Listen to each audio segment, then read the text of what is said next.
Então, pessoal, no nosso último encontro nós paramos exatamente no Real Forte Prisabeira. Anos após, nós temos a descoberta, né, essa região fica não totalmente abandonada, mas nós temos exatamente ainda alguns pequenos povoados próximos a essa região, principalmente de descendentes de escravos ou até mesmo escravos. E aí o que acontece? Nós já entramos, isso aí já é por volta do século XVIII, já por entre a metade do século XIX e início do século XX, nós iniciamos então um período que nós chamamos primeiro ciclo da borracha. Mas o que vai motivar o primeiro ciclo da borracha? Primeira coisa, vamos entender o seguinte: a região amazônica, ela sempre vai ser uma região muito visada, tanto pelos estrangeiros e até mesmo, né, por nós. Por quê? É uma região rica. Nós percebemos no contexto histórico amazônico que nesse período colonial que a riqueza maior era o quê? As drogas do sertão e posteriormente o ouro. Agora nós temos o ouro de borracha, né? Que é chamado látex. E o que acontece? Nesse período nós temos então a Bolívia começando um processo, né, de produção e exportação da borracha ou do látex. Mas por que o látex vai se tornar tão importante nesse contexto histórico? Lembrando que na Europa já estava passando pelo processo chamado de Revolução Industrial. Tá? A Revolução Industrial, ela é o passo importante para o processo de, digamos assim, de desenvolvimento da Amazônia a partir desse período. Entre 1867 começa então as primeiras exportações de borracha para a Europa. Por quê? Nós temos a Europa como o mercado consumidor da borracha. E o primeiro país a produzir essa borracha, a querer levar essa borracha para a Europa, é exatamente a Bolívia. Lembrando que a seringueira, a árvore seringueira, ela é uma árvore da região amazônica. Então nós encontramos seringueira na Amazônia aqui no Brasil, nós encontramos seringueira na Amazônia boliviana, nós encontramos a seringueira na Amazônia colombiana, todo o contexto amazônico. E essa produção da borracha vai se dar exatamente porque, anos antes, um personagem da história mundial chamado Charles Goodyear. Quem foi Charles Goodyear? Ele foi o que iniciou o processo de vulcanização. Tanto que é que hoje nós temos um pneu chamado de Goodyear. Né? O Charles Goodyear começou o processo de vulcanização na Europa. E a vulcanização é o processo que dá origem ao pneu. E o pneu é um material utilizado onde? Nos carros. Né? Os primeiros carros a surgir na Europa, a borracha para vedar vinha exatamente da região amazônica. E os bolivianos foram os primeiros precursores, podemos dizer assim, os precursores a produzir essa borracha e exportar, né, essa borracha para a Europa.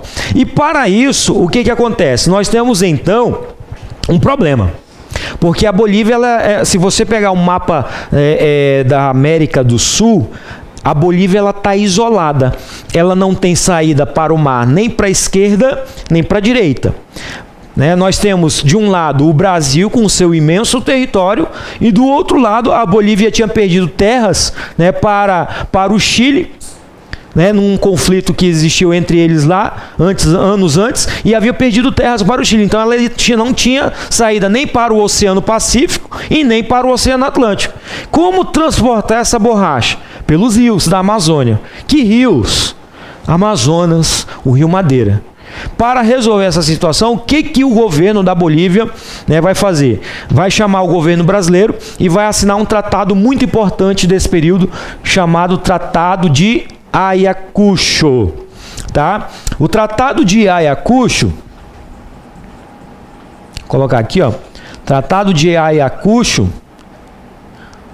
ele é conhecido também como Tratado da Amizade. Tratado de navegação, tá, concurseiros? Pessoal que vai fazer o concurso da prefeitura, da CEPOG, ou até mesmo os próximos concursos que o estado tiver, ou as prefeituras fizerem. O Tratado de Ayacucho, ele é conhecido como Tratado da Amizade ou Tratado de Navegação. Era uma autorização do governo brasileiro para que os navios ou embarcações bolivianas pudessem passar pelos rios brasileiros. Por isso que ele é chamado Tratado da Amizade. Mas você acha que era uma amizade? Sim, era uma certa amizade, porque o interesse do Brasil também era tirar proveito dessa situação da produção de borracha. E aí o que acontece? A abertura dos rios da Amazônia e navegação para os bolivianos vai começar o período de efervescência ou chegada de mão de obra na região amazônica por causa dessa produção. O único local do mundo que estava produzindo látex era a Amazônia. Entendam que esse período é tanto a Amazônia boliviana quanto a Amazônia brasileira. E aí, com o Tratado de Ayacucho, nós lembrando que por volta de 23 de novembro de 1867, nós já estamos no início do primeiro ciclo da borracha. Tá? Estamos no início do primeiro ciclo da borracha. E esse tratado é o primeiro tratado desse período, no qual vai utilizar os rios da Amazônia como saída para essa produção de borracha. E aí começa a chegar na região muitas pessoas, principalmente nordestinos, que fugiam de uma seca enorme que ocorria no território brasileiro.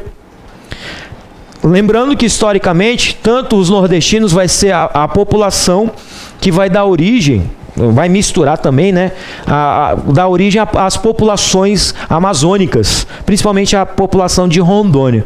Né? Nós temos um quantitativo populacional de origem nordestina muito grande. E aí o que acontece? Muitos nordestinos vão para a região, né, da Amazônia boliviana e Amazônia brasileira. Inclusive, na nossa região, nós temos também muitos seringais espalhados e que exportavam essa produção de borracha aqui para a Europa. E o que acontece? Começa então o povoamento da região do Vale do Madeira. Lembrando que o Rio Madeira, ele é um rio que tem a sua nascente na Bolívia, né? Tanto que o Rio Beni é um dos rios originários que é um rio que dá origem ao nosso Rio Madeira. E o que acontece? Começa a surgir muitos pequenos povoados nessa região. Lembrando que nessa época, essas pessoas que chegavam na região eram chamados de seringueiros. Não confundam os seringueiros com soldados da borracha. Não tem nada a ver.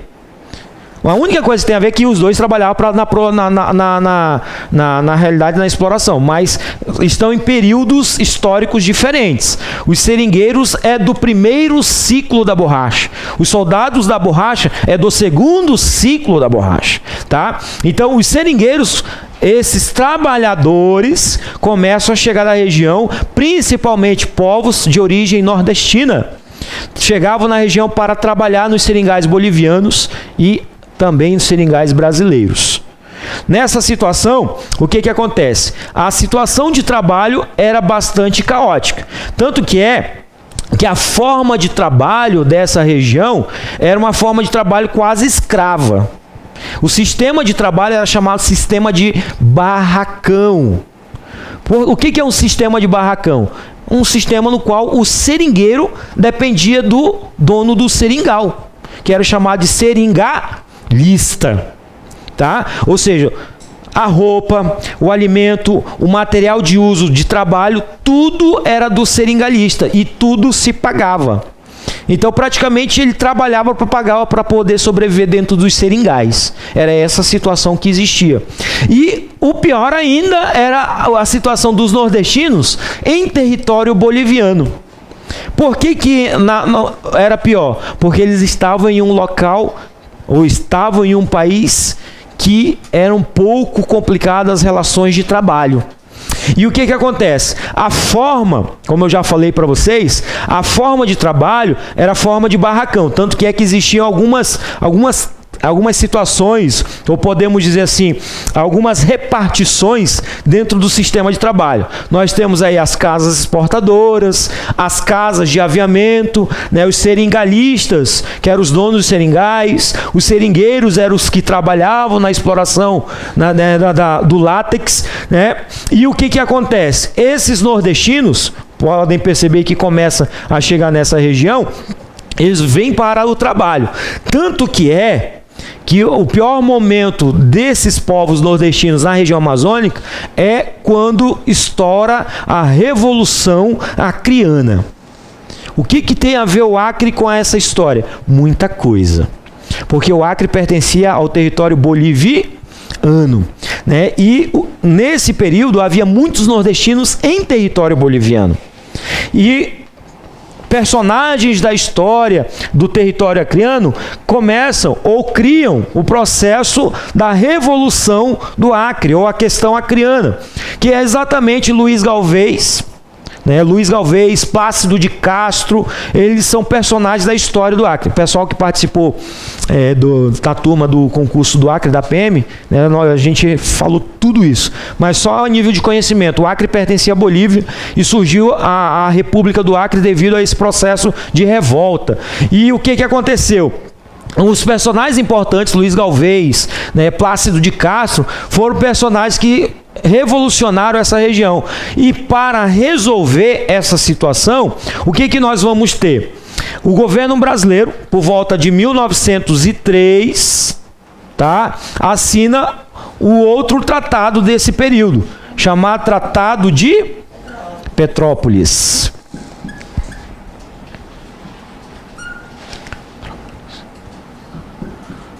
Por volta de 1903. Por que assina o Tratado de Petrópolis em 1903? Qual foi o motivo que gerou a assinatura do Tratado de Petrópolis de 1903? O conflito do Acre. Bem, lembrando, só dando um toquezinho, já existia a ideia de construir uma estrada de ferro. Mas, professor, calma aí, a estrada de ferro eu li num livro que começou ela ser construída por volta de 1912. A segunda parte. Porque a estrada de ferro ela é dividida em duas partes. É por isso que no próximo encontro, no próximo encontro, nós vamos falar só sobre estrada de ferro, porque ela tem vários contextos e é dividida em dois períodos. Tanto que eu vou terminar essa aula exatamente nesse contexto aqui do Tratado de Petrópolis. Mas o que acontece de interessante desse período? A revolta do Acre, que começa em 1889, e é uma data importante, 1889, proclamação da República. No dia 15 de novembro, de 1889, o Brasil deixa de ser monárquico, passa a ser republicano. Mas também tem essa outra data para o povo acreano.